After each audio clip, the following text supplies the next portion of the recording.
Hello everyone. आज चाहिँ हामी ग्रेड 11 केमिस्ट्रीको युनिट 4 एटमिक स्ट्रक्चरको बारे स्टडी गर्न गइरहेका छौँ है त। अलिकति लामै छ च्याप्टर, हामी स्टडी गर्दै जाउँ। र एटमिक स्ट्रक्चर भन्ने च्याप्टर रमाइलो च्याप्टर छ अलिकति, किनभने यहाँनिर हामीले हिस्ट्री सँगसँगै नयाँ नयाँ कुराहरू चाहिँ स्टडी गर्न पाइरहेका हुन्छौँ है।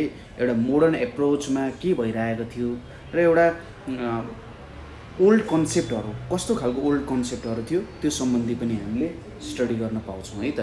ल ठिक छ, सुरुमा थोरै यसको हिस्ट्री हेर्दाखेरि के छ भने 1808मा जन डाल्टनले के गरेको थिए त भन्दा हाम्रो अटोमको थ्योरी राखेको थिए। ठिक छ, हामीले च्याप्टर 2मा पढिसकेका छौँ यसको बारेमा है। जोन डाल्टनले चाहिँ एटोमिक थ्योरी प्रपोज गरेका थिए।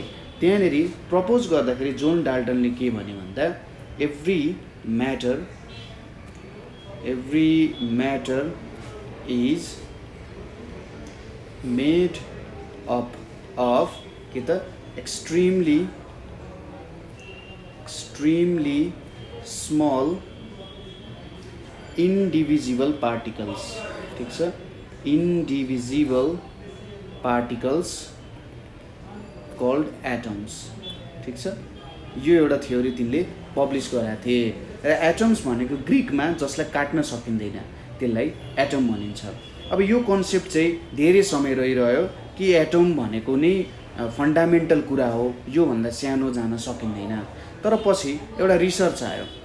त्यो रिसर्च भनेको कसले गरेको थियो त भन्दा यहाँनिर जे थोम्सन है, जे थोम्सनले एउटा रिसर्च गरेको थिए र जे थोम्सनको यो रिसर्चले उनलाई नोबल प्राइज पनि दिएको थियो। ठिक छ, जे थोम्सनले चाहिँ के डिस्कभर गरे भन्दा इलेक्ट्रोनको डिस्कभर गरे। ठिक छ, एउटा इलेक्ट्रोन भन्ने पार्टिकल हुँदो रहेछ र इलेक्ट्रोनको चार्ज चाहिँ नेगेटिभ हुँदो रहेछ। ठिक छ, यो इलेक्ट्रोनको चार्ज के हुँदो रहेछ, नेगेटिभ हुँदो रहेछ भन्ने कुरा तिनले थाहा पाए हैन, त्यहाँनिरबाट डिस्कभर गरे।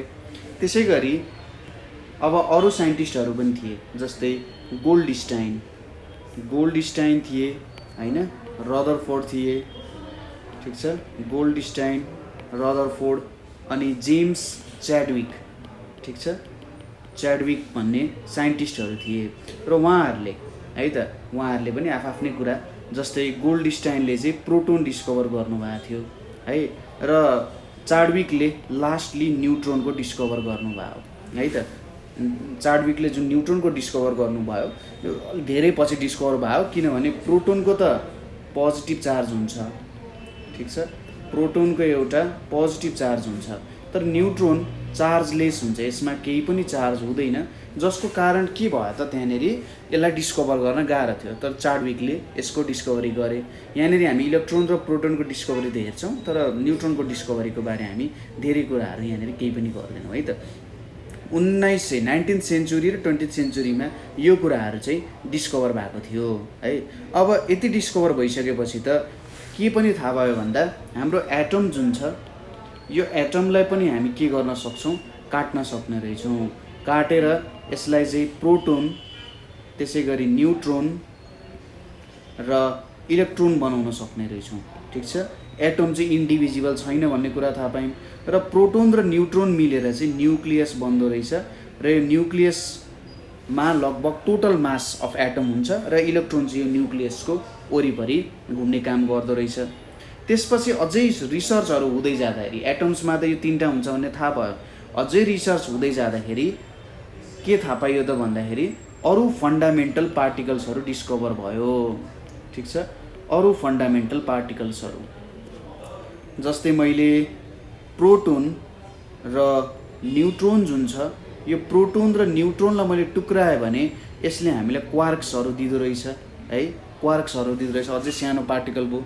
त्यसै गरी अरू पार्टिकल्सहरू पनि थाहा भयो, जस्तै म्युन भयो, न्युट्रिनो भयो। ठिक छ, न्युट्रिनो पनि पाइ न्युट्रिनो के न्युट्रिनो भन्ने अरू प्रकारको न्युट्रियन भएछ, न्युट्रिनो भन्ने पार्टिकलहरू। यस्तै गरी ताउहरू हैन, यस्तो खालको विभिन्न पार्टिकलहरू डिस्कभर भए र त्यहाँबाट थाहा भयो कि हाम्रो एटमको जुन प्रोटोन न्युट्रोन छ तिनीहरू पनि अझै डिभिजिबल हुँदो रहेछ भन्ने कुरा थाहा भयो। ठिक छ, अब केही हामी यहाँनिर हेर्छौँ, केही फन्डामेन्टल पार्टिकल्सहरू कसरी डिस्कभर भए भन्ने कुराहरू यहाँनिर हामी हेर्छौँ है त। ल सबै कुराहरू बारे हेर्छौँ। सुरुमा हाम्रो डिस्कभरी अफ इलेक्ट्रोनको बारेमा हेर्छौँ। कसरी इलेक्ट्रोन डिस्कभर भएछ भन्ने कुरा डिस्कभरी अफ इलेक्ट्रोनमा हामी हेर्न गइरहेछौँ। ठिक छ। अब इलेक्ट्रोन डिस्कभर कसले गर्यो हामीले अघि भनि नै हाल्यौँ, जे थम्सन, जसको कारण उनले चाहिँ नोबेल पुरस्कार पाएका थिए र यो डिस्कभरी उनले 1879 मा गरेको थिए है। र यो एक्सपेरिमेन्ट चाहिँ उनले डिस्चार्ज ट्युब एक्सपेरिमेन्ट भनिन्छ। ठिक छ। यो डिस्चार्ज ट्युब एक्सपेरिमेन्टको मेथडले के डिस्कभर गरे त उनले यो इलेक्ट्रोनको डिस्कभरी गरे। अब डिस्चार्ज ट्युब कस्तो खालको ट्युब हुन्छ त भन्दा जेनरली यो डिस्चार्ज ट्युब एक्सपेरिमेन्ट तपाईँहरूले फिजिक्सको जुन च्याप्टर छ, फिजिक्सको च्याप्टरमा तपाईँले अझै मजाले पढ्नुपर्छ है त। फिजिक्सको च्याप्टरहरूमा तपाईँले अझै मजाले पढ्नुपर्ने हुन्छ। यहाँनिर चाहिँ हामीले जस्ट यो एक्सपेरिमेन्टमा के थियो, कसरी भयो भन्ने कुराहरू चाहिँ स्टडी गर्छौँ है त। यो एक्सपेरिमेन्ट कसरी भयो भन्ने कुराहरू मात्रै हेर्छौँ, जेनरल अरू कुराहरू हामी हेर्दैनौँ है। यस्तै एक्सपेरिमेन्टहरू कसरी भयो होइन, किन भयो भन्ने कुराहरू हामी हेर्छौँ। र यो एक्सपेरिमेन्टको जरुरत के थियो, यो एक्सपेरिमेन्ट किन चाहियो होइन, हो यस्तो कुराहरू जेनरली हेरेर हाम्रो यो कुराहरू हामी बुझ्ने कोसिस गर्छौँ है त। ठिक छ। यो कुराहरू हामी यसरी हेरेर यसलाई बुझ्ने कोसिस गर्छौँ। यहाँनिर यो इलेक्ट्रोनको डिस्कभरी कसरी भयो भन्ने कुराहरू। ठिक छ। ल यहाँनिर अब यसरी यहाँनिर आयो।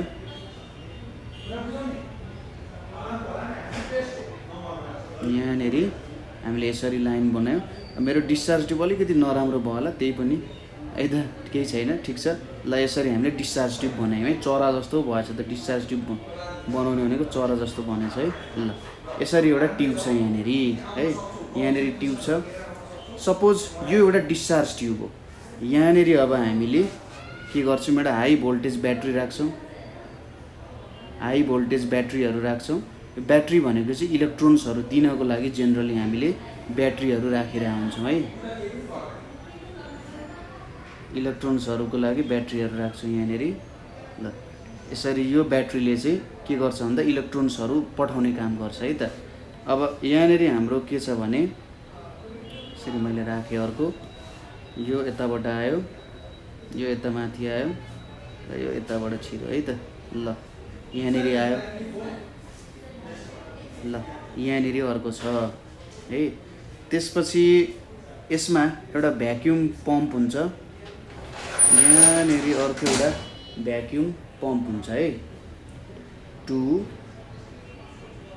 Vacuum pump. ठिक छ। एउटा भ्याक्युम पम्प हुन्छ। अब यो भ्याक्युम पम्पमा के हुन्छ त भन्दा जेनरली यहाँबाट हावा निकाल्नको लागि हामी यस्तो गर्छौँ र यहाँनिर एकदम लो प्रेसर हुन्छ।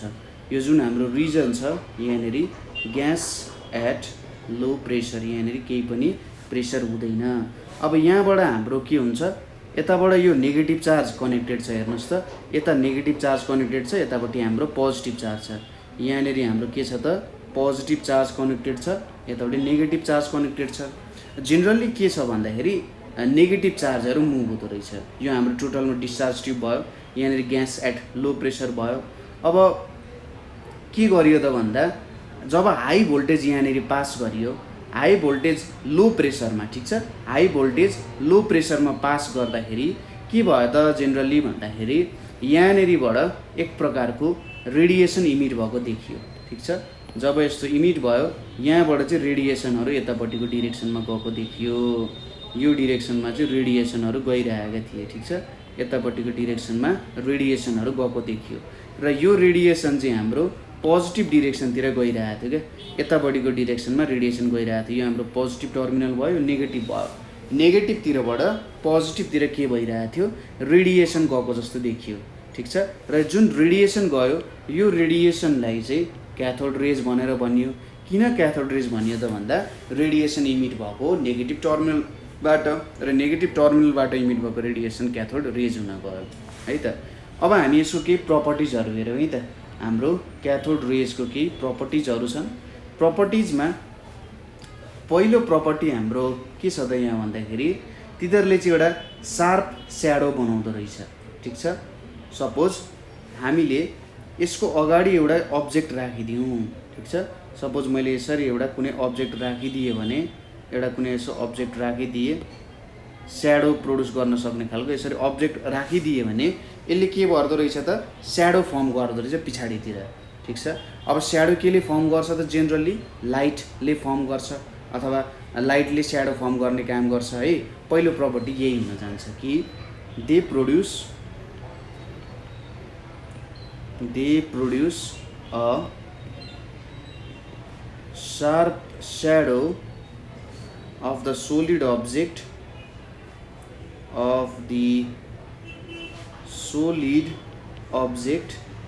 placed in their path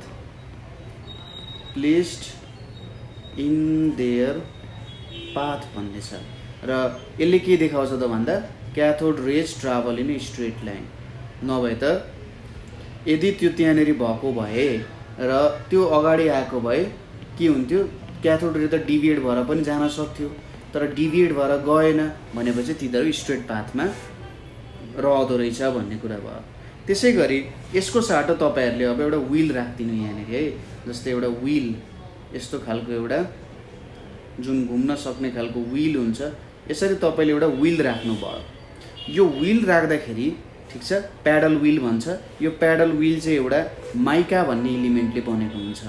यदि तपाईँले यो माइका बिचमा राख्नुभयो भने यो प्याडल व्हील के हुन थाल्दो रहेछ त, रोटेट हुन थाल्दो रहेछ, ठिक छ।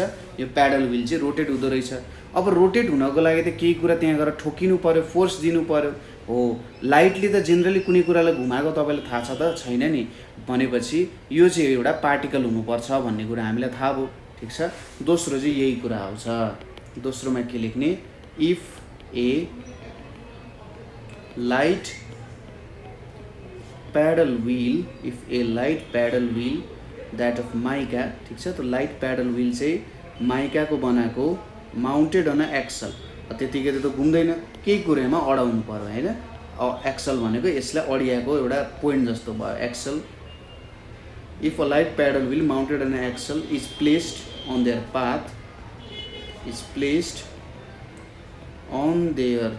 पाथ द व्हील begins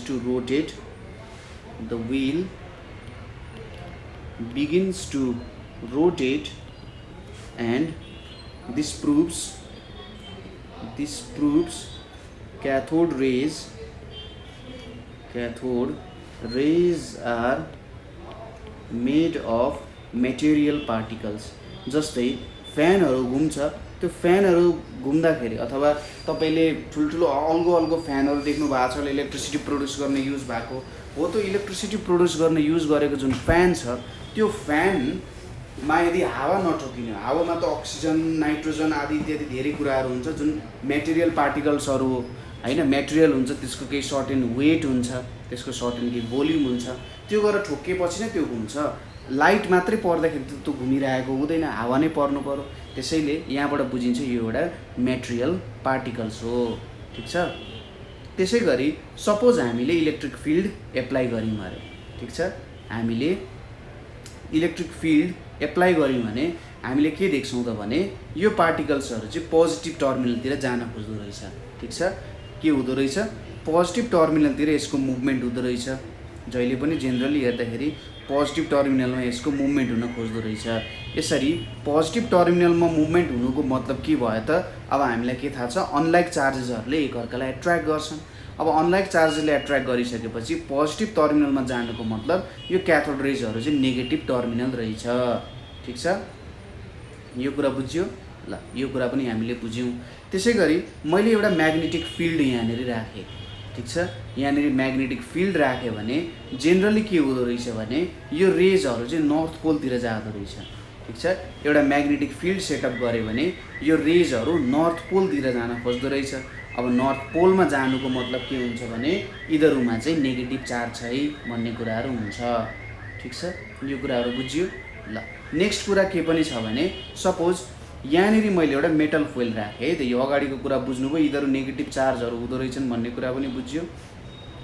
यहाँनिर मैले एउटा मेटल फोइल राखेँ है, यसरी मैले एउटा सपोज गरौँ मेटलको फोइल बनाएँ। यो एउटा मेटलको फोइल भयो। यो मेटलको फोइलमा जब यो रेज स्ट्राइक हुँदो रहेछ त्यतिबेला एकदम रेड हट बनाउँदो रहेछ अथवा यो फोइल चाहिँ हट हुन जाँदो रहेछ। ठीक छ, एल्युमिनियम फोइल हुनसक्छ, जे हुनसक्छ। जब यो क्याथोड रेज यो फोइलमा स्ट्राइक हुन्छ त्यतिबेला यसले के प्रोड्युस गर्दो रहेछ, हिटिङ इफेक्ट प्रोड्युस गर्दो रहेछ। ठीक छ, त्यसै गरी यहाँनिर ग्यासको प्रेजेन्स छ है, यो पोइन्टहरू तपाईँ लेख्दै जानु है त। यहाँनिर ग्यासको प्रेजेन्स छ भने ग्यासलाई पनि यसले चार्ज बनाउँदो रहेछ, यहाँनिर ग्यासमा पनि यसले चार्ज डेभलप गराउँदो रहेछ। ठीक छ, के हुन्छ त, यो पार्टिकल्सहरू जब एटममा ठोकिन्छन् यसले चाहिँ इलेक्ट्रोनहरूलाई त्यहाँबाट बाहिर निकाल्दो रहेछ। अब इलेक्ट्रोन बाहिर निक्लिसकेपछि त पहिले त इलेक्ट्रोन र प्रोटोनको नम्बर इक्वल थियो, तर इलेक्ट्रोन बाहिर निक्लिसकेपछि त्यहाँनिर चार्जहरू डेभलप हुने भयो। ठीक छ, त्यसैले अब इलेक्ट्रोनको कुरा नगरौँ अहिले, जे होस् यसले चाहिँ चार्जमा इम्ब्यालेन्स ल्याउने भयो। इम्ब्यालेन्स ल्याइसकेपछि हामीले के भन्न सक्यौँ त, यसले चाहिँ चार्जहरू प्रोड्युस गर्न सक्दो रहेछ। ठीक छ, त्यसै गरी एकदम हार्ड मेटल्सहरू जस्तै टङ्स्टेन, मोलिब्डेनमहरूमा ठोकिँदाखेरि यसले एक्सरेजहरू पनि प्रोड्युस गर्दो रहेछ। अनि यहाँनिर मैले जिङ्क सल्फाइड राखेँ, जेडएनएस जिङ्क सल्फाइड राखेँ भने त्यति बेला यो चाहिँ चम्किन जाँदो रहेछ। ठीक छ, त्यति बेला के हुँदो रहेछ, चम्किन जाँदो रहेछ। र यिनीहरूले अर्को कुरा भनेको फोटोग्राफिक प्लेट्सहरू, जुन हाम्रो पहिले फोटोग्राफमा युज हुने प्लेट्सहरू हुन्थ्यो, यो फोटोग्राफिक प्लेट्सहरूलाई पनि यसले असर गर्दो रहेछ। त्यसै गरी यसले मेटल्सहरूलाई पेनिट्रेट गर्न सक्दो रहेछ, केही मात्रामा थिन मेटल्सहरूलाई पेनिट्रेट गर्न सक्दो रहेछ। ठीक छ, र यसको एउटा चार्ज टु मास रेसियो हुन्छ, E/m भन्ने चाहिँ चार्ज टु मास रेसियो जहिले पनि कन्स्ट्यान्टै रहेछ।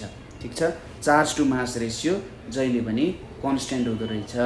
ठीक छ, र पछि क्यालकुलेट गर्दै जाँदा के थाहा पायो भन्दा यो चाहिँ एउटा इलेक्ट्रोन भन्ने पार्टिकल रहेछ जसको नेगेटिभ चार्ज हुँदो रहेछ। अब यो चाहिँ चार्ज टु मास रेसियो है, चार्ज टु मास रेसियो जुन छ यसको भ्यालु चाहिँ कसले क्यालकुलेट गरे, जे थोम्सनले क्यालकुलेट गर्दा 1.76 × 10⁸ कुलम पर ग्राम भनेर क्यालकुलेट गरे। ठीक छ, पछि रोबर्ट मिलिकनले, तपाईँले मिलिकन ओइल ड्रप एक्सपेरिमेन्ट पनि पढ्नुपर्ने हुन्छ, उनले चाहिँ के क्यालकुलेट गरे भन्दा चार्ज अफ इलेक्ट्रोन क्यालकुलेट गरे। उसले क्यालकुलेट गरेको चार्ज अफ इलेक्ट्रोन भनेको 1.602 × 10⁻⁹ कुलम क्यालकुलेट गरे। ठीक छ, र मास अफ इलेक्ट्रोन कसरी क्यालकुलेट गरे भन्दा E/E/m गरे।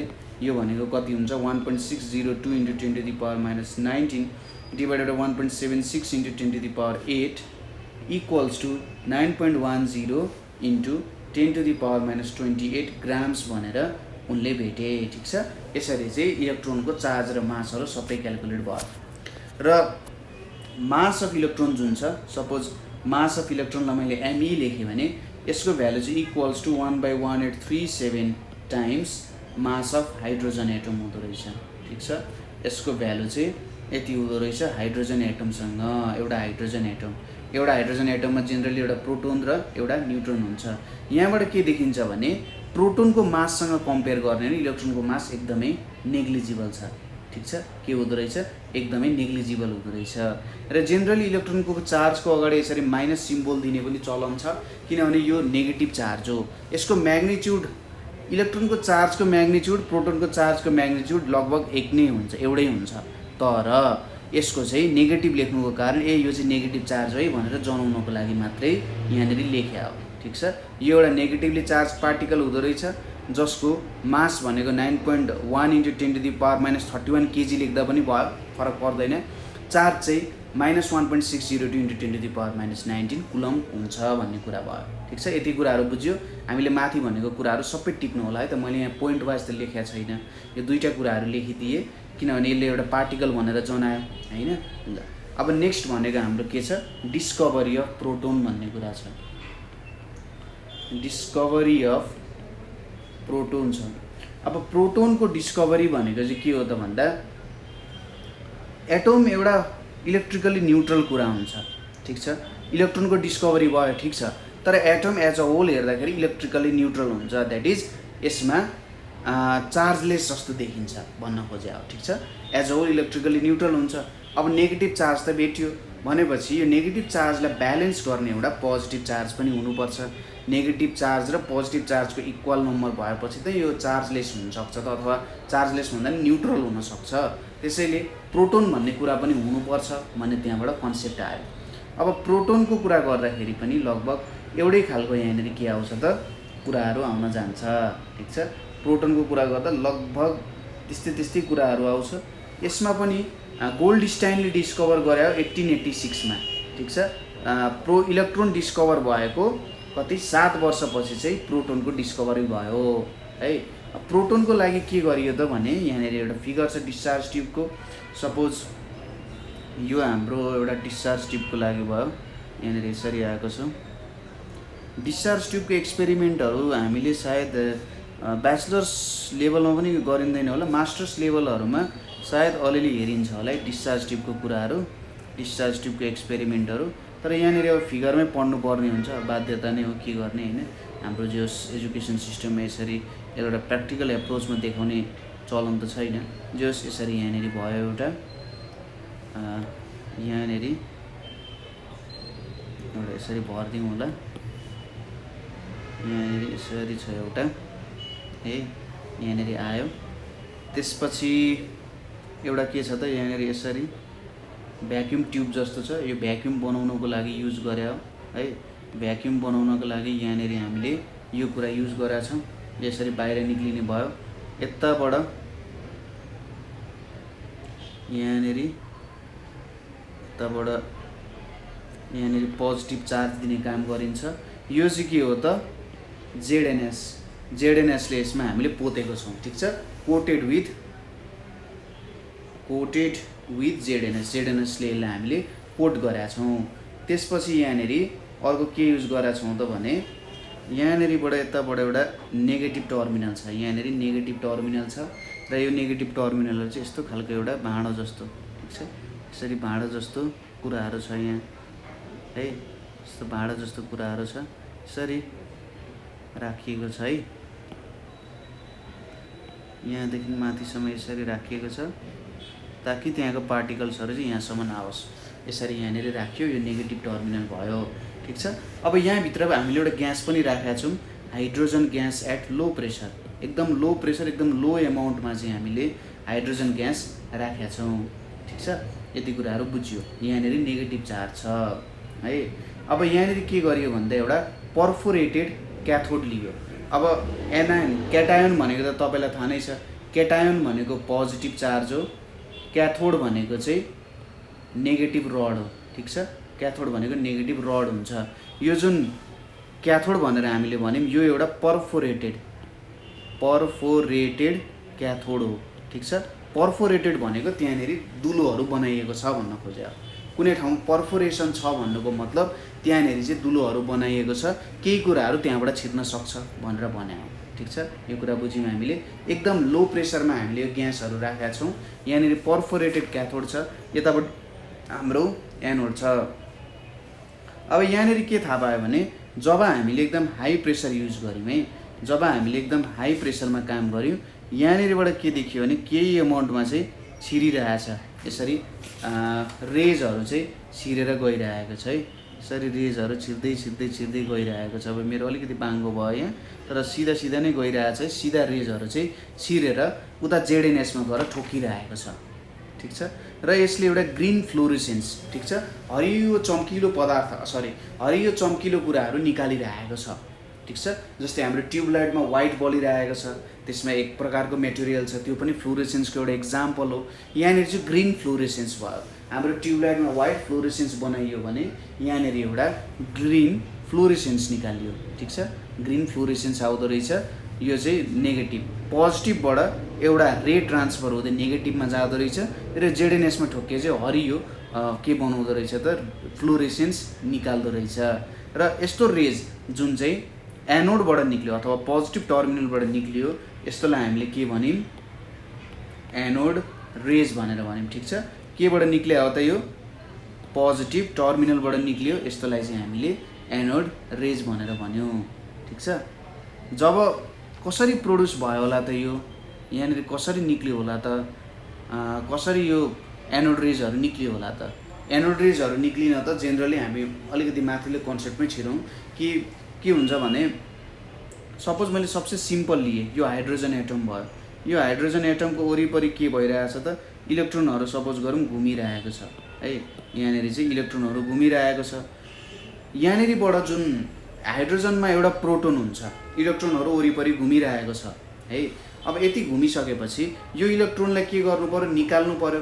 इलेक्ट्रोनलाई निकालेपछि न त यहाँनिर पोजिटिभ चार्जहरू आउँछ, ठिक छ। अब यहाँनिर के हुन्छ त भन्दा सपोज यो क्याथोड रेजहरू जुन छ, यहाँबाट त क्याथोड रेजहरू निस्किन्छ। यो क्याथोड रेजहरू यतापट्टिको डिरेक्सनमा जान्छ हैन, क्याथोड रेजहरू यताको डिरेक्सनमा जान्छ। यताको डिरेक्सनमा जाँदा इलेक्ट्रोनले इलेक्ट्रोनसँग ठोकिएर यो इलेक्ट्रोनहरू निकालिदिन्छ, ठिक छ। इलेक्ट्रोन र हाई स्पिडमा इलेक्ट्रोन र इलेक्ट्रोन ठोकिँदाखेरि के हुन्छ, जेनरली हाई स्पिडमा इलेक्ट्रोन र इलेक्ट्रोन ठोकिँदाखेरि त्यहाँनिर कस्तो खालको एउटा कन्सेप्ट आउँछ भन्दाखेरि हाई स्पिडमा यदि हामीले तपाईँले दुईवटा म्याग्नेटको अनलाइक पोल्सले एकदम हाई स्पिडले गर्नु भने त्यसलाई ठोकाउन सक्नुहुन्छ। सरी, लाइक पोल्सहरू त रिपेल गर्छन्, तर एकदम हाई स्पिडमा ड्वाङ्ग ठोकिनु भयो भने तिनीहरूले एकअर्कालाई के भन्छ डिफ्लेक्ट गर्ने मौकै पाउँदैनन्। यहाँ पनि के हुन्छ, क्याथोड रेजबाट निक्लेको इलेक्ट्रोनले, क्याथोड रेज भनेको त नेगेटिभ चार्ज हो, नेगेटिभ चार्जबाट जुन इलेक्ट्रोनहरू निस्किरहेको छ यो इलेक्ट्रोनले चाहिँ यो हाम्रो हाइड्रोजन एटम्सको जुन इलेक्ट्रोन छ तिनीहरूलाई निकाल्दो रहेछ, ठिक छ। यहाँनिर बुझ्यो। र एनोड रेजहरू चाहिँ जेनरली एनोडबाट निक्लिने होइन, यो कुरामा चाहिँ कन्फ्युजन नहुनु। एनोड रेजहरू एनोडबाट निक्लिने होइन। जस्ट के हो भन्दा हाम्रो हाइड्रोजन ग्यास जुन राख्यौँ त्यो हाइड्रोजन ग्यासमा भएको इलेक्ट्रोनहरू यो क्याथोड रेजले निकालिदिन्छ, ठोकिएर इलेक्ट्रोन्सहरूलाई बाहिर पठाइदिन्छ। र एनोड रेजले चाहिँ क्याथोड रेज फर्मेसनको लागि मात्रै मद्दत गर्ने हो, र जुन इलेक्ट्रोन छ त्यसलाई निकालेर त्यो चाहिँ यतापट्टि जेडएनएसमा गएर ठोकिन जान्छ, ठिक छ। जेडएनएसमा गएर ठोकिन जान्छ। र जुन एनोड रेज छ यो एनोड रेज भनेको चाहिँ यही बिचको स्पेसहरूतिर प्रड्युस हुने हो, ठिक छ। एनोड रेज एनोडबाट निक्लिने होइन, तर जुन हाइड्रोजनमा भएको इलेक्ट्रोन छ त्यसलाई क्याथोड रेजले ठोकिदिन्छ, ठोकेपछि यो यतापट्टि जाने भयो। अब यो प्रोटोन मात्रै रहेपछि त प्रोटोन भनेको के भयो, पोजिटिभ चार्ज भयो, एनोडले एट्र्याक्ट गर्छ, यतातिर एक्सेलरेसन हुन थाल्छ, यो डिरेक्सनमा एक्सेलरेसन भएर यो चाहिँ जेडएनएसमा गएर ठोकिन्छ, ठिक छ। यति कुरा बुझ्यो। अब यसको केही प्रपर्टिजहरू पनि हामी हेरौँ, कस्तो खालको प्रपर्टिजहरू छ यसको है। प्रपर्टिज भनेको लगभग हाम्रो उयो जस्तै प्रपर्टिजहरू छ, जस्तै स्ट्रेट लाइनमा ट्राभल गर्छ, यो स्ट्रेट लाइनमा ट्राभल गर्छ, पहिलो कुरा त यही भयो, ठिक छ। यो कुरा हामी प्रुभ गर्न सक्छौँ, ठिक छ। त्यसै गरी यो भनेको मेटेरियल पार्टिकल्सहरू पनि हो। मेटेरियल पार्टिकल्सहरू प्रुभ गर्नको लागि त्यही तपाईँले पङ्खा जस्तो बनाउने, माइकाको पङ्खा बनाउने, एकदम लाइट वेट, एउटा ठाउँमा अड्याउने, र यो एनोड रेजहरू ठोकिँदाखेरि थाहा पाइन्छ, ठिक छ। थर्डमा के छ त, यिनीहरू पोजिटिभली चार्ज हुँदो रहेछ, पोजिटिभली चार्ज हुँदो रहेछ। किन पोजिटिभली चार्ज हुँदो रहेछ त भन्दा यदि पोजिटिभली चार्ज नहुएको भए त यतातिर एट्र्याक्टै हुँदैन थियो नि त, यो त उताउतै के अरे एनोडतिरै जानुपर्ने हो नि त, एनोडतिर जानुपर्ने, तर एनोडतिर नगई यो चाहिँ क्याथोडतिर आएर जेडएनएसतिर पुग्यो, क्याथोडले एक्सेलरेट गरिदियो र जेडएनएसतिर गएर ठोकिन भयो, ठिक छ। त्यसैले यो चाहिँ पोजिटिभली चार्ज हुँदो रहेछ भनेर भन्न सकिन्छ है त, ठिक छ। अर्को कुरा के थाहा पाइयो भन्दा जसरी हाम्रो इलेक्ट्रोनको E/m को रेसियो जहिले कन्स्ट्यान्ट हुन्थ्यो, यसको चाहिँ E/m को रेसियो डिफ्रेन्ट भेटियो, ठिक छ। E/m को रेसियो डिफ्रेन्ट भेटियो। अब कस्तो ग्यास प्रयोग गऱ्यौँ त्यस्तो खालको E/m को रेसियो यहाँनिर आउन गयो, ठिक छ। नेचर अफ ग्यासमा डिपेन्ड भयो। हामीले एउटा ग्यास लिँदा एउटा E/m को रेसियो आयो भने अर्को प्रकारको ग्यास लिँदा अर्को प्रकारको E/m को रेसियो आयो। यहाँनिर एकै प्रकारको E/m को रेसियो आएन। हाइएस्ट E/m को रेसियो चाहिँ हाइड्रोजन ग्यासमा आउन गयो, ठिक छ। त्यसै गरी चार्ज पनि कस्तो खालको पार्टिकल लिएको छौँ भन्ने कुरामा डिपेन्ड गर्यो। कति चार्ज आउँछ भन्ने कुरा, कस्तो खालको पार्टिकल लिएको छौँ र के भइरहेछ त पार्टिकलमा, त्यसमा डिपेन्ड गर्दो रहेछ, ठिक छ। E/m को रेसियो पनि थाहा पायौँ हामीले, नेचर अफ ग्यासको कुराहरू पनि थाहा पायौँ हैन, र पार्टिकल अनुसार चार्जको पनि कुराहरू थाहा पायौँ, ठिक छ। र के डिफ्रेन्ट भयो, अर्को कुरा भनेको E पनि डिफ्रेन्ट, E पनि डिफ्रेन्ट, के अनुसार डिफ्रेन्ट हुँदो रहेछ, नेचर अफ ग्यास अनुसार। त्यसै गरी अर्को मास पनि डिफ्रेन्ट, ठिक छ। मास पनि डिफ्रेन्ट, मास पनि किन डिफ्रेन्ट हुँदो रहेछ भन्दा नेचर अफ ग्यास अनुसार। नेचर अफ ग्यास अनुसार के हुँदो रहेछ, चार्ज पनि डिफ्रेन्ट, मास पनि डिफ्रेन्ट हुँदो रहेछ, ठिक छ। र के थाहा पाइयो भने फर्दर एक्सपेरिमेन्ट गरेर हामीले के थाहा पायौँ भने जुन हाइड्रोजन ग्यास लिएको छौँ त्यो हाइड्रोजन ग्यासको चाहिँ के हुँदो रहेछ भन्दा मिनिमम मास हुँदो रहेछ। ठिक छ, हाइड्रोजन ग्यास लिएर गर्दाखेरि त्यसको सबसे मिनिमम मास हुँदो रहेछ र यसले लाइटेस्ट पोजिटिभली चार्ज पार्टिकलहरू प्रोड्युस गर्दो रहेछ। यसमा हामीले के थाहा पायौँ भने, ठिक छ, हाइड्रोजनमा एक्सपेरिमेन्ट गर्दाखेरि हामीले के थाहा पायौँ भने ई भनेको चाहिँ 1.6 × 10⁻⁻19 कुलोम हुँदो रहेछ। ठिक छ, और 1 युनिट भयो, यसलाई 1 युनिट भनेर भनिन्छ। हाइड्रोजनमा एक्सपेरिमेन्ट गर्दा जुन पोजिटिभली चार्ज पार्टिकल छ त्यसको चार्ज भनेको 1.6 × 10⁻⁻19 र चार्ज बाई मासको रेसियो भनेको चाहिँ 9.58 × 10⁴ कुलम पर ग्राम हुँदो रहेछ। ठिक छ, अब यहाँबाट मास क्यालकुलेट गर्दा e divided by e by m भनेको कति हुँदो रहेछ 1.67 × 10⁻24 ग्राम भनेर भेटियो। ठिक छ, हो अब यो मास भेट्यौँ हामीले र यही मासलाई चाहिँ हामीले के भन्यौँ त भन्दा एउटा पोजिटिभली चार्ज पार्टिकल हो भनेर भन्यौँ र यसलाई नै हामीले प्रोटोन भनेर पनि नाम दियौँ। ठिक छ, यसलाई हामीले के भनेर नाम दियौँ त प्रोटोन भनेर नाम दियौँ। त्यो बेलामा कुरा बुझियो, प्रोटोनको कुराहरू के रहेछ भन्ने कुराहरू हामीले बुझ्यौँ र यसलाई चाहिँ हाइड्रोजन एटम भनेर पनि भन्न सक्यो। लास्टली हाम्रो डिस्कभर भयो न्युट्रोन। ठिक छ, डिस्कभरी अफ न्युट्रोन। अब न्युट्रोन कसरी डिस्कभर भयो होला त्यो कुराहरू हेरौँ। अब 1920 सम्म के थियो भन्दाखेरि एउटा एटममा चाहिँ प्रोटोन एन्ड इलेक्ट्रोन हुन्छ। एउटा कुनै पनि एटममा चाहिँ प्रोटोन र इलेक्ट्रोन मात्रै हुन्छ भन्ने कुरा थाहा भयो र इलेक्ट्रोनको मास एकदम नेग्लिजिबल छ त्यो कुरा पनि थाहा भयो र प्रोटोनहरूको के रहेछ त लगभग इन्टायर मास कुनै पनि एटमको टोटल मास चाहिँ प्रोटोनमा हुन्छ भन्ने कुरा त्यहाँनिर बन्यो। ठिक छ, र ठिक छ यो कुरा पनि भयो, तर एक्सपेरिमेन्ट्सहरू अथवा मेजर गर्दाखेरि हाइड्रोजन बाहेक अरू एलिमेन्ट्समा हेर्दाखेरि प्रोटोनको नम्बर जति जोडे पनि मास कम आउँछ होइन। प्रोटोनलाई हामीले जोड्यौँ, तिनीहरूको कति नम्बर छ भन्ने हेऱ्यौँ र तिनीहरूको मास जोड्दाखेरि जति मास आयो त्यो चाहिँ टोटल मासभन्दा जहिले पनि कम आयो। एउटा एटमको जति मास हुनुपर्ने थियो एक्सपेरिमेन्ट गर्दा थ्योरिटिकल्ली के थाहा पाइयो भने त्यति मास आउन सकिरहेको छैन। अब त्यति मास आउन नसकेपछि वैज्ञानिकहरूले के भने यहाँनिर अर्को एउटा पार्टिकल पनि हुनसक्छ है। ठिक छ, त्यो पार्टिकल चाहिँ के छ त न्युट्रल छ। न्युट्रल छ तर के छ त यसको एउटा सर्टेन मास छ, कन्सिडरेबल मास छ, लगभग प्रोटोन जत्तिकै मास छ, इलेक्ट्रोनभन्दा धेरै हाई छ, प्रोटोन जत्तिकै मास छ। कुरा बुझियो के भएछ त प्रोटोन र इलेक्ट्रोन छ भन्ने थाहा भयो।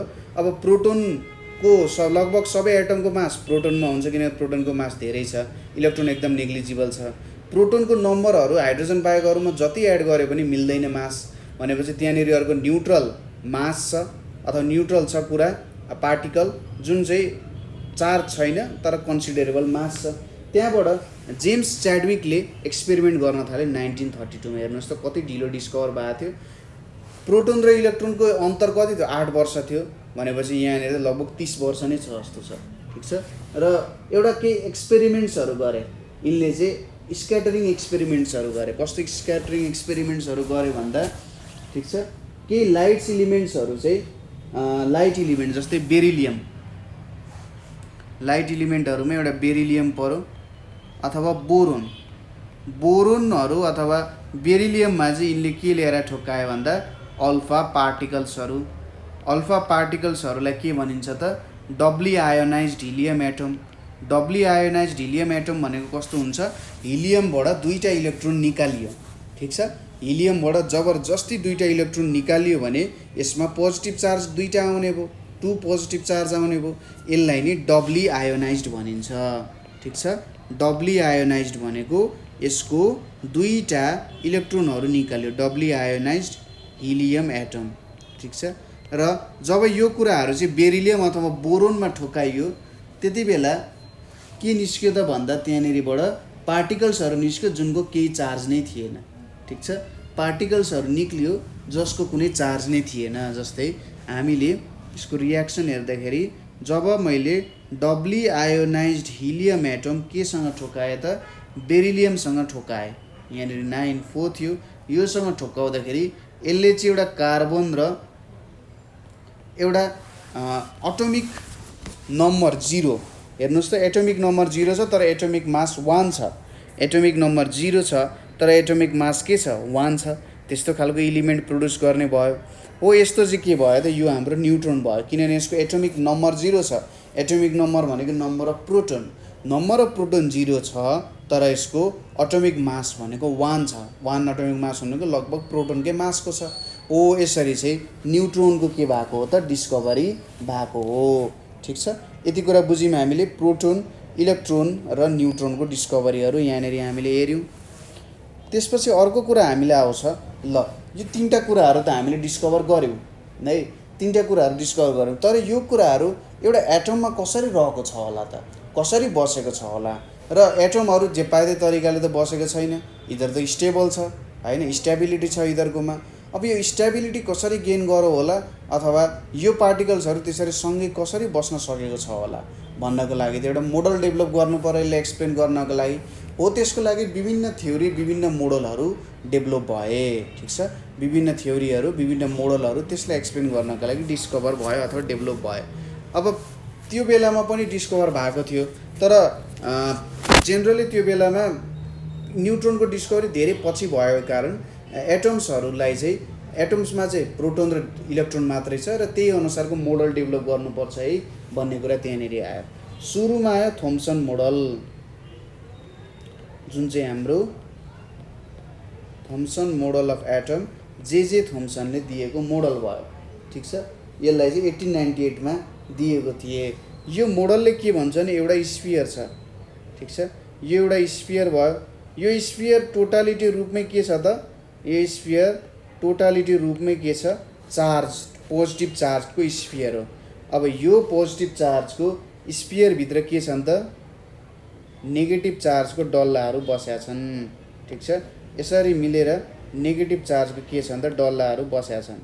यो पोजिटिभ चार्ज भयो, पोजिटिभ चार्जभित्र चाहिँ यसरी नेगेटिभ चार्जहरू चाहिँ बसेका छन् है त। आनन्दले केही टेन्सन नलि मजाले पढ्दै पढ्दै बसिरह होला, नभए के छ हाम्रो विद्यार्थीहरू जस्तै मजाले बसिरह होलान् होइन। यसो हेर्दाखेरि यहाँनिर के आइरहेछ हेर्नुहोस् त, पोजिटिभ चार्जहरू हामीले देख्न, सरी यो भित्रको चाहिँ के हो, नेगेटिभ चार्जहरू हो है। यिनीहरू भित्रको चाहिँ नेगेटिभ चार्जहरू यहाँनिर मिलेर बसेको छ। अब यसरी यहाँनिर मैले लगभग भरिदिएँ है त नेगेटिभ चार्जले, लगभग ल यसरी नेगेटिभ चार्जहरू बसेको छ। यो जुन होल स्फियर छ यो भनेको के हो त, पोजिटिभ चार्जको स्फियर हो। ठिक छ, यो होल स्फियर नै के छ, पोजिटिभ चार्ज छ। र भित्रको जुन सानो डल्लाहरू छ, भित्रको सानो डल्लाहरूमा नेगेटिभ चार्ज छ। यिनीहरू सबैमा के छ त, नेगेटिभ चार्ज छ है त। यसरी चाहिँ के बसेको छ भन्ने कुरा आयो त, पोजिटिभ चार्जको स्फियरभित्र नेगेटिभ चार्जहरू बसेको छ र यसरी थोम्सन मोडल अफ एटम चाहिँ डेभलप भएको थियो। यो हेर्दाखेरि अलिकति खरबुजा जस्तो नि देखिन्छ। जस्तै मैले यसलाई हरियो रङ बनाएँ, यसलाई हरियो रङ बनाएर यसको दानाहरूलाई थोरै मैले चेन्ज गरेँ है त। दानाहरू अलिकति कालो कालो रङको होलान् होइन। यसरी कालो कालो रङको दानाहरू मैले बनाएँ भने यसले चाहिँ एउटा के दिन्छ त भ्यालु हामीलाई हो। यसरी मैले सबै कालो कालो बनाएँ भने हेर्दाखेरि खरबुजामा दाना बसे जस्तो के, खरबुजामा दाना बस्छ नि हो, त्यो खरबुजामा दाना बसे जस्तो। यसलाई अझै रातो बनायो भने चाहिँ राम्रो हुन्छ होला है। ल खरबुजामा दाना बसे जसरी के बसिरहेछन्, इलेक्ट्रोनको स्फियर, सरी प्रोटोनको स्फियरभित्र इलेक्ट्रोनहरू बसेका छन्। यसलाई चाहिँ के भन्यो, थोम्सन मोडल अफ एटम भनेर भन्यो, अथवा वाटरमेलोन, थोम्सन्स वाटरमेलोन मोडल अफ एटम भनेर भनियो। ठिक छ, थोम्सन्स वाटरमेलोन मोडल अफ एटम भनेर भनियो। अब यहाँनिर कसरी चार्ज ब्यालेन्समा आउँदो रहेछ त भन्दा, यो टोटल स्फियर त पोजिटिभ चार्ज भयो, भित्र नेगेटिभ चार्ज छ हो। टोटल स्फियरको चार्ज र नेगेटिभ चार्जको चार्जले एकअर्कालाई क्यान्सल गर्दो रहेछ, जसको कारण यो न्युट्रल आउँदो रहेछ। ठिक छ, पोजिटिभ स्फियरको जति चार्ज छ यहाँ पोजिटिभ स्फियरभित्र त्यति नै एमाउन्टमा नेगेटिभ चार्ज प्रेजेन्ट छ, जसले एकअर्कालाई क्यान्सल गर्छ र हाम्रो मोडल चाहिँ केमा आउँछ, न्युट्रालिटीमा आउँछ। ठिक छ, यसले न्युट्रालिटी त एक्सप्लेन गर्यो, तर पछि जुन एउटा एक्सपेरिमेन्ट आयो अल्फा रे स्क्याटरिङ एक्सपेरिमेन्ट, त्यो एक्सपेरिमेन्टले मजाले एक्सप्लेन गर्न सकेन। ठिक छ, अल्फा रे एक्सपेरिमेन्ट एकदम टर्निङ पोइन्ट हो हिस्ट्रीमा है त, जसले धेरै ठुल्ठुलो चेन्जेसहरू ल्यायो। र यसको क्वेसन्सहरू पनि तपाईँले सोध्न सक्छ। यहाँबाट एउटा हामीले पढ्दाखेरि चाहिँ रदरफोर्ड एटोमिक मोडल भनेर पढ्छौँ है त। रदरफोर्ड एटोमिक मोडल भनेर हामी स्टडी गर्छौँ, जसले चाहिँ अल्फा रे स्क्याटरिङ एक्सपेरिमेन्ट गर्यो। यो अर्नेस्ट रदरफोर्ड भन्ने मान्छे चाहिँ न्युजिल्यान्डमा जन्मेको मान्छे थिए र उसले चाहिँ जे थोम्सनसँग काम सिकाएको थिए है त। जे थोम्सन उनका टिचर थिए र उनले क्याभेन्डिस ल्याबोरेटरी, हेनरी क्याभेन्डिसको नाममा राखिएको क्याभेन्डिस ल्याबोरेटरीमा एक्सपेरिमेन्ट गर्न थाले। एक्सपेरिमेन्ट गर्दै गर्दै तिनले चाहिँ के गरे त भन्दा इलेक्ट्रोन र प्रोटोनको पोजिसन लोकेट गर्ने, कहाँनिर छ त इलेक्ट्रोन कति स्पेस लिन्छ, प्रोटोनले कति स्पेस लिन्छ, हाम्रो एज अ होल एटमको स्पेस कति हो, त्यो एज अ होल एटमको स्पेसभित्र पनि प्रोटोन र इलेक्ट्रोनले कति स्पेस लिन्छ। यहाँसम्म पनि हामीलाई थाहा छैन कि इलेक्ट्रोन डिस्कभर भएको छ भन्ने, न्युट्रोन डिस्कभर भएको छ भन्ने थाहा छैन, किनभने यो एक्सपेरिमेन्ट चाहिँ 1911मा गरिएको एक्सपेरिमेन्ट थियो। यो एक्सपेरिमेन्ट कसरी कन्डक्ट गरियो भने सुरुमा एउटा यहाँनिर राखियो,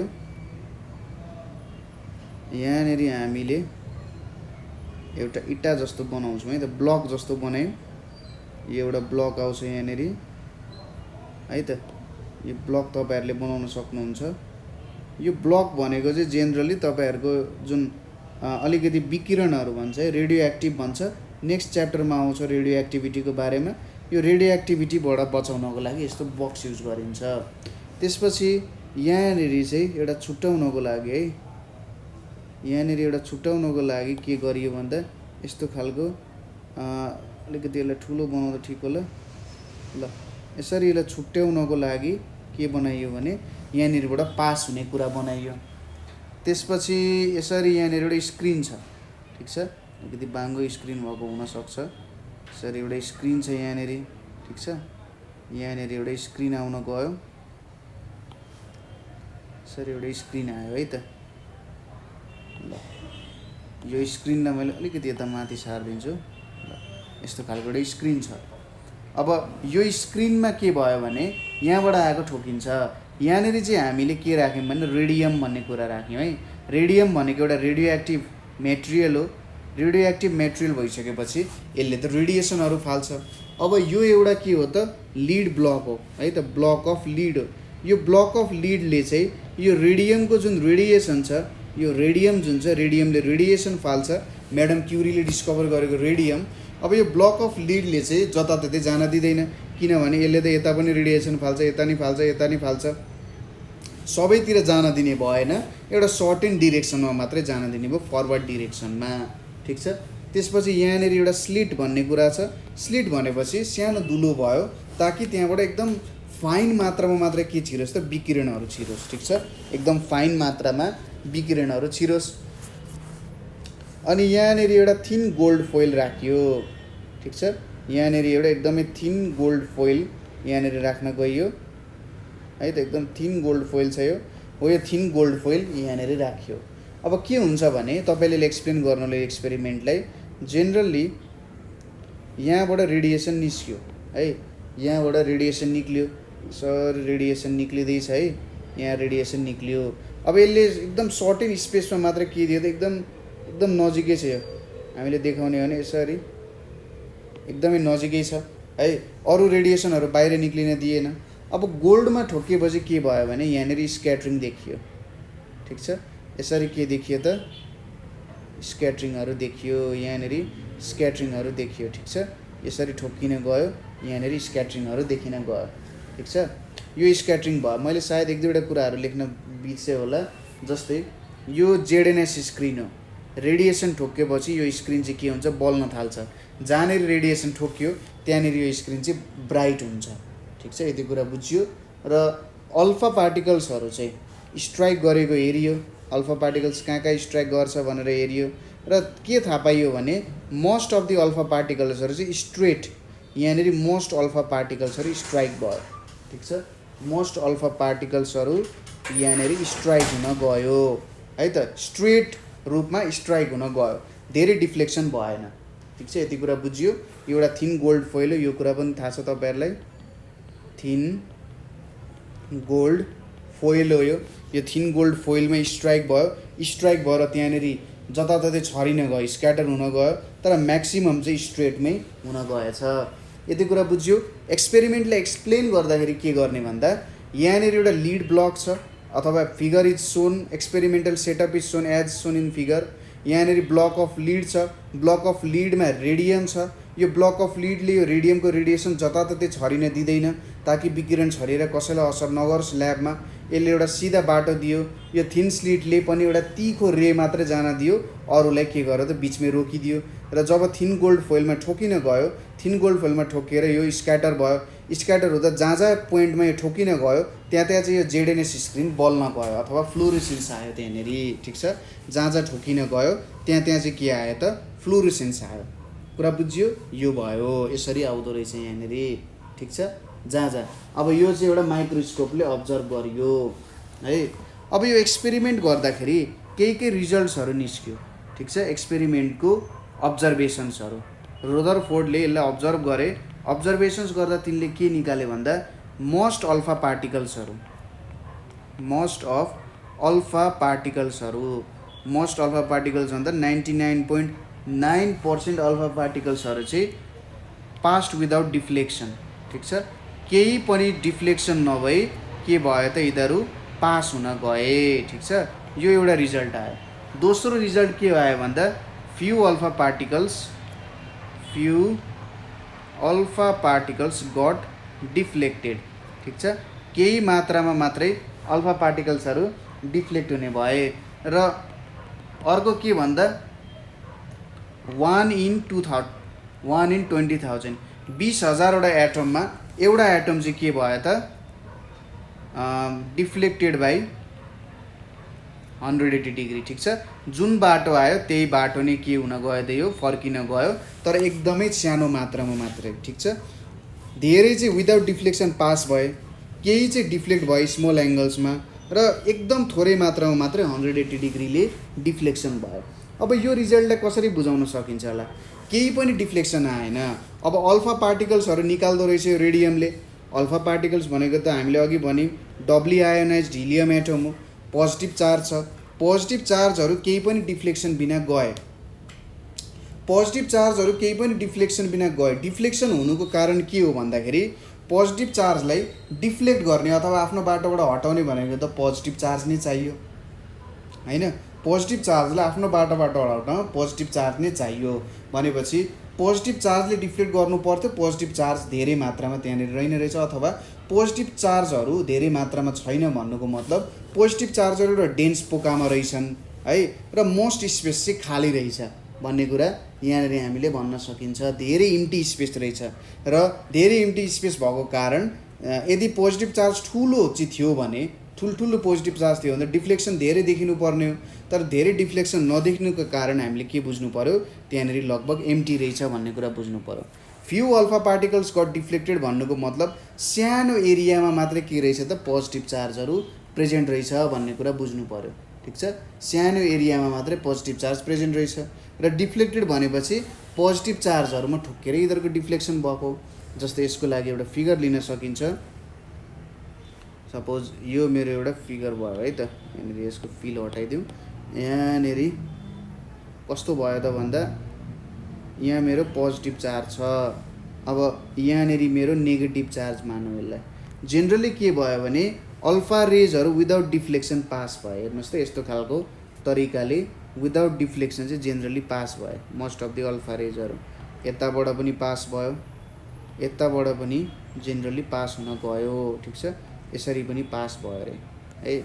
केही अल्फा रेजहरू चाहिँ यसरी ठोकेर यसरी बाङ्गेर चाहिँ गए, केही रेजहरू यसरी ठोकेर गए हैन, र केही रेजहरू के भयो त सिधा आयो ठोक्यो र फेरि त्यही बाटो फर्किन गयो हो। यस्तो खालको त्यहाँनिर देखियो। ठिक छ, यहाँनिर चार्ज छ, यहाँनिर नेगेटिभ चार्ज छ। यसरी नेगेटिभ चार्जहरू हुँदै पनि धेरै चार्जहरू चाहिँ विदाउट डिफ्लेक्सन पास भए। केही अमाउन्ट अफ चार्जहरूमा डिफ्लेक्सन देखियो। ठिक छ, केही अमाउन्ट अफ चार्जहरूमा डिफ्लेक्सन देखियो, केही चाहिँ त्यत्तिकै पास भयो हैन। यहाँबाट के लेख्न सकिन्छ भने पहिलो कुरा भनेको सिन्स तपाईँले लेख्दाखेरि since only few alpha particles were deflected र most of the alpha particles धेरै जसो अल्फा पार्टिकल्सहरू विदाउट डिफ्लेक्सन पास भयो, त्यसैले हामीले के भन्न सकिन्छ त यहाँनेरि भन्दा यहाँनेरि के भनिन्छ, most of the space of atom, most of the space of atom is empty भनेर भन्न सकिन्छ। नभए त डिफ्लेक्सन हुन्थ्यो। दोस्रोमा केही मात्रामा मात्रै डिफ्लेक्सन आयो, ठिक छ, केही मात्रामा मात्रै डिफ्लेक्सन आयो भन्नुको मतलब पहिलो कुरा त पोजिटिभ चार्ज इज प्रेजेन्ट भन्नु पर्यो। Positive charge is present but in a closed space, but in A very tight space भनौँ न, भेरी टाइट स्पेस। थोरै मात्र डिफ्लेक्सन भएको कारण के भन्नु पर्यो त, एकदमै टाइट स्पेसमा पोजिटिभ चार्ज एकदम खाँदिएर बसेको छ पोजिटिभ चार्ज भनेर भन्नु पर्यो। थर्डमा केही चाहिँ बाउन्स ब्याक भयो, ठिक छ, के हुँदो रहेछ त, केही एकदमै थोरै मात्रामा बाउन्स ब्याक भयो। यसको कारण हामीले के बुझ्नुपर्छ त भन्दा size of positive charge, size of positive charge is very small compared to the size of atoms, ठिक छ। एटम्सको जुन साइज छ त्यो साइजभन्दा एकदमै कम साइज चाहिँ हाम्रो प्रोटोनको छ, एकदम खाँदिएर बसेको छ भन्ने कुरा हामीले बुझ्नु पर्यो। अब यो तीनवटा हाम्रो के भयो त कन्क्लुजन्सहरू भयो, ठिक छ। तपाईँले अब्जर्भेसन लेख्नु पर्यो, यो कन्क्लुजनलाई अझै राम्ररी एक्सप्लेन गर्ने, मैले भनेको कुराहरू लेख्ने, के भयो भनेर रिजन दिने, यो माथिको रिजनहरू कपी पेस्ट हान्दै यहाँनिर लेख्ने हो क्या। अब फाइनल्ली हामीले यहाँबाट के पोस्टुलेट्सहरू निकाल्यौँ भने, अब यहाँबाट रुदरफोर्डले के पोस्टुलेट्सहरू निकाल्नु भयो है त। पहिलो पोस्टुलेट के निकाल्नु भयो भने रुदरफोर्डले कि एटममा चाहिँ के हुँदो रहेछ, पोजिटिभली चार्ज्ड न्युक्लियस हुँदो रहेछ एट सेन्टर है त। यो कुरा कसरी भन्न सक्यौँ भने केही अमाउन्टमा त डब्ली आयोनाइज्ड हिलियम एटममा डिफ्लेक्सन देखियो नि त। डिफ्लेक्सन हुनुको मतलब लाइक चार्जेसहरूले मात्रै एकअर्कालाई डिफ्लेक्ट गर्न सक्छ भने चाहिँ पोजिटिभली चार्ज न्युक्लियस छ।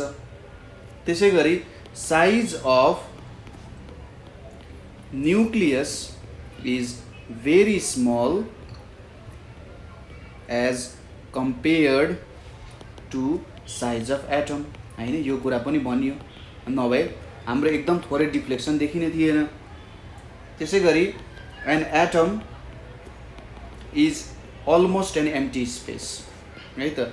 लगभग एटमको म्याक्सिमम स्पेस भनेको चाहिँ एम्प्टी हुँदो रहेछ, जुन चाहिँ हाम्रो धेरै डिफ्लेक्सन नभएको कारण भयो, ठिक छ। र इलेक्ट्रोन एन्ड न्युक्लियस, ठिक छ, electron and nucleus are held by electrostatic force of attraction, ठिक छ। यो चाहिँ इलेक्ट्रोस्टैटिक फोर्स अफ एट्र्याक्सनले होल्ड गरेको रहेछ। र लास्टली के कन्क्लुजन निकाल्यो भने मोस्ट अफ द मास अथवा अलमोस्ट अल द मास भन्न सकिन्छ इज कन्सन्ट्रेटेड इन न्युक्लियस, ठिक छ। नभए त यदि इलेक्ट्रोनमा मास बाँडिएको भए त जुन डब्ली आयोनाइज्ड हिलियम एटम आएर ठोक्यो, त्यो ठोकेको एटमले त त्यो एटमलाई नै पुरै हल्लाइदिनु पर्ने हो, सारिदिनु पर्ने हो पोजिसन, तर त्यस्तो भएन नि त। त्यही भएर यो पोस्टुलेट्सहरू आयो र यसरी एउटा इलेक्ट्रोनको मोडल चाहिँ कसले निकाले त, हाम्रो रदरफोर्डले यहाँबाट डेभलप गरे, ठिक छ। अब यसको केही ड्रब्याक्सहरू पनि छन् र एक्जाम पोइन्ट अफ भ्यूमा पनि यो ड्रब्याक्सहरू पनि पढ्ने इम्पोर्टेन्ट छ है त। पहिलो कुरा भनेको स्टेबिलिटी अफ एटम भयो, स्टेबिलिटी अफ एटमको कुरा आयो, ठिक छ। जस्तै क्लासिकल इलेक्ट्रोडाइनामिक्स भन्ने छ है त, एउटा टपिक छ हाम्रो क्लासिकल इलेक्ट्रोडाइनामिक्स भन्ने छ है त। क्लासिकल इलेक्ट्रोडाइनामिक्स। अब इलेक्ट्रोडाइनामिक्सले तपाईँले के दिन्छ भने, जस्तै इलेक्ट्रोस्ट्याटिक्स भनेपछि इलेक्ट्रोन एट रेस्ट अथवा चार्ज एट रेस्ट भन्ने हो भने इलेक्ट्रोस्ट्याटिक्स भयो। इलेक्ट्रोडाइनामिक्स भनेको चाहिँ जब चार्जहरू मोसनमा हुन्छन् त्यो भनेको इलेक्ट्रोडाइनामिक्स भयो। र क्लासिकल इलेक्ट्रोडाइनामिक्सले चाहिँ जेनरली यो चार्ज के अनुसार के गर्थ्यो, काम गर्ने काम गर्थ्यो है। र के भन्छ यसले भन्दा सपोज मैले एउटा चार्ज लिएँ, यो चार्ज सपोज मोसनमा आयो हैन, यो चार्ज यसरी मोसनमा छ भने के हुँदो रहेछ त, यसले चाहिँ आफ्नो इनर्जी रेडिएसनको रूपमा लुज गर्दो रहेछ। रेडिएसनको रूपमा इनर्जी लुज गर्छ। किन लुज गर्छ भन्दा स्टेबिलिटीको लागि, ठिक छ। जब यसले आफ्नो इनर्जी लुज गर्छ त्यति बेला यो स्टेबल फर्ममा आउँछ र स्टेबल फर्ममा आएपछि त इक्विलिब्रियम भयो, यसलाई कतै हिन्डल गर्नु परेन नि त हैन, यो भयो। अब रुदरफोर्डले के भन्यो भने यहाँनिर एउटा पोजिटिभ चार्ज छ, यसको वरिपरि एउटा इलेक्ट्रोन घुमिरहेको छ। इलेक्ट्रोन जब एउटा सर्कुलर मोसनमा हुन्छ, कुनै पनि चार्ज जब सर्कुलर मोसनमा हुन्छ, सर्कुलर मोसनमा हुँदाखेरि के हुन्छ त भन्दाखेरि यो चाहिँ यसले रेडिएसनको रूपमा के गर्न थाल्छ, इनर्जी लुज गर्न थाल्छ। रेडिएसनको रूपमा इनर्जी लुज गर्न थालेपछि यो यसरी भित्र आउँछ। रेडिएसनको रूपमा इनर्जी लुज गर्दै गएपछि यसरी भित्र आएर यहाँनिर ठोकिन जान्छ है। जे होस्, यहाँनिरको नेगेटिभ भयो, यहाँनिरको पोजिटिभ आयो र यहाँनिर ठोकिन गएपछि के भयो त, यसले चाहिँ आफ्नो इनर्जी लुज गरेर अब यहाँनिर ठोकिन गएपछि त पोजिटिभ चार्ज र नेगेटिभ चार्ज ठोकिसकेपछि चार्जलेस क्वान्टिटी बनाउँछ। यो चार्जलेस क्वान्टिटी भनेको चाहिँ के हो त, न्युट्रोन हो है। यो न्युट्रोन जस्तो एउटा क्वान्टिटी बनाउँछ भनेपछि त एउटा एटम नै नरहने भएपछि यो मोडलले नै काम गरेन नि त हैन, एटम नै नरहने भएपछि। नेक्स्ट कुरा आउँछ हाम्रो एटोमिक स्पेक्ट्रा। एटोमिक स्पेक्ट्रा भन्ने कुरा आउँछ। एटोमिक स्पेक्ट्रा भनेको पछि एक्सपेरिमेन्ट गर्दै जाँदा के थाहा पाइयो भन्दा एटमहरूबाट पनि विभिन्न स्पेक्ट्रम, लाइटको स्पेक्ट्रमहरू आउँछ। जस्तै तपाईँहरूले पढ्नु भएको छ होला, जस्तै एउटा प्रिज्मबाट वाइट लाइट छिरायो भने के आउँदो रहेछ, 7वटा कलरको लाइटहरू आउँछ है त, VIBGYOR हैन, violate, indigo, blue, green, yellow, orange, red हैन, यस्तो कलरहरू आउँछ। अब एटमबाट पनि स्पेक्ट्राहरू आउँदो रहेछ। अब यो एटमहरूबाट आउने जुन स्पेक्ट्रा छ यसलाई पनि रदरफोर्डको एटोमिक मोडलले एक्सप्लेन गर्न चाहिँ सकेन है त। र यसको लागि पछि हाम्रो बोर मोडलहरू आयो जुन चाहिँ हामी नेक्स्ट भिडियोमा कभर गर्छौँ है त।